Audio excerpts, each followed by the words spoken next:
Do you ever doubt yourself maybe a little too much? Do you ever struggle to answer a very simple question? What are you good at? Have you ever compared yourself to others and felt like you were falling behind or not doing enough? If you answered yes to any of those questions, or maybe all of them, you are no stranger to imposter syndrome. In today's video, we're going to talk about what imposter syndrome is, where it comes from, and how to deal with it before it hinders you on your way to career growth and greater success. Stick to the end of this video because I'm going to share with you 3 super easy steps to overcome imposter syndrome and strengthen your confidence in today's competitive job market. Let's get started.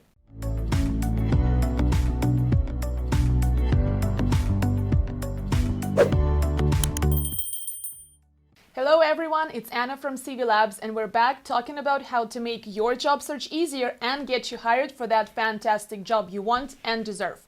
If you want to make the most out of your career and get some tips for your personal and professional development, don't forget to subscribe to this channel and hit the notification bell so that you are the first to watch my new video every single week. As a career advisor, I work with job seekers every day. Some of them left their previous job by choice, and some of them were forced to look for new opportunities by external challenges, like getting laid off during the pandemic, for example. At the very start of our coaching process, I ask every single one of my clients one simple question: why should the new employer hire you?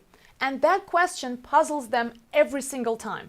It's almost as if people are too afraid to talk about the things that make them special and awesome, and they themselves doubt those things and are too scared to say them out loud. And here's the craziest part. Those are high achievers. All of them have impressive experience, they're well-educated and highly qualified. And yet, deep down, they feel like complete frauds, as if all of their accomplishments are a result of pure luck, or are too ordinary and mundane, or come from playing a small part in an outstanding team, and they keep saying, we did this, we did that, and are too afraid to actually own their contribution.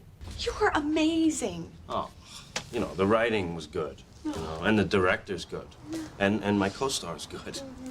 But they're not as good as me! That is precisely what they call imposter syndrome. Psychologists study it as a formal phenomenon, and there is a ton of information about it online. Formally speaking, imposter syndrome reflects a belief that you are incompetent despite evidence that shows that you're highly qualified and quite successful. In simpler terms, it means that you doubt yourself no matter how much you accomplish and how well you're able to do your job. This inability to internalize your own achievements results in a feeling of being less competent than what the rest of the world believes you to be. And that is the greatest pain of an expert, that you yourself doubt that you are one. You yourself are way more concerned with the fact that there are so many better experts in your field or in your profession, and that you have yet to earn your seat at the cool guys table. Only one part of that is true. There is always someone better than you. A more experienced software engineer, a more accomplished sales leader with a more impressive track record, a more experienced product manager who's worked in some big-name corporations, and the list goes on and on. This mindset is exactly what paralyzes you from not only embracing what you already have, but from also growing even further. Many of us keep waiting for that magical moment when we can finally be 100% confident about how much we're worth. Here are some of the clear imposter syndrome-like statements I've heard from job seekers over the years. I never negotiated salary because I was too scared to jeopardize my good relationship with my boss. I felt like I should prove myself more before asking for more money. Once I get 3 more years of work experience, then I can finally say that I have enough knowledge and can ask for a promotion. I don't feel like I have enough proof to say on my resume that I led this process. It was a team effort and I was simply in the right place at the right time. Let me know in the comments below if any of those statements have run through your head at some point. Was there something that was holding you back? What was it? I'd love to know. Here's the trickiest part about job search. It is like a closed loop. You don't feel confident enough until you hear some positive feedback or reactions from companies, but at the same time, companies will never give you a job offer until you are 1000% confident about what you bring to the table and can present yourself in the most compelling way possible. So how can you break this loop? No matter your profession or your level of expertise, you have a certain ability or a certain skill that you need to tell other people about that helps you add value to them. Here you are fixing computers, and yet you're too afraid to put up a bright sign that says, I will fix your computer and I will do it so fast and so well that you'll never have a computer problem ever again. Because what would other people think? There are so many other more experienced and sophisticated technicians out there, and all of them have done so much, and my resume is nowhere near theirs. If you're tired of letting the imposter syndrome get under your skin, here's what you do. 1. Write out a list of self-praising statements about what you're good at. Don't worry about the order or anything else, just list everything.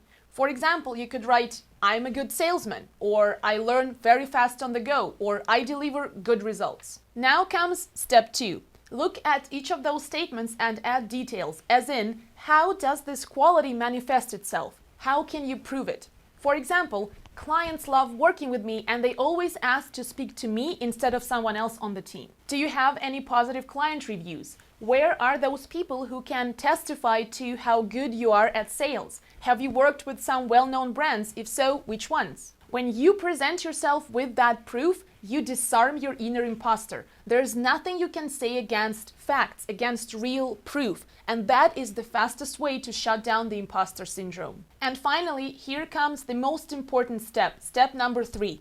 Give yourself the permission you need to be your best self and then act like it.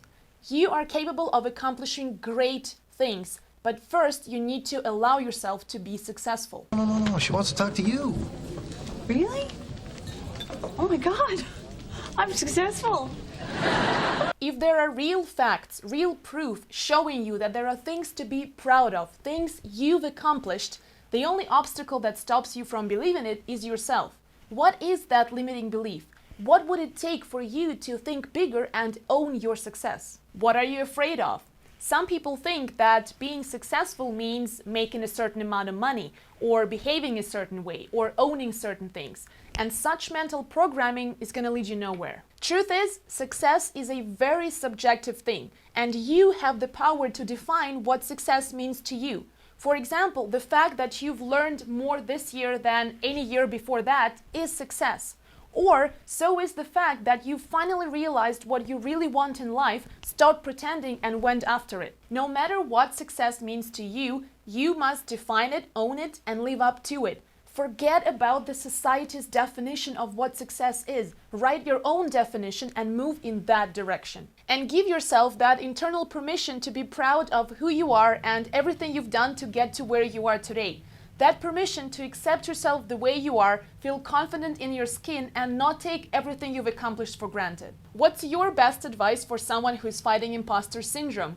We all struggle with it from time to time, so let's share in the comments below and learn to cope with it together. Thank you for watching today's video. If you liked it, don't forget to hit thumbs up. If you loved it, subscribe to my channel, and I'll see you again soon.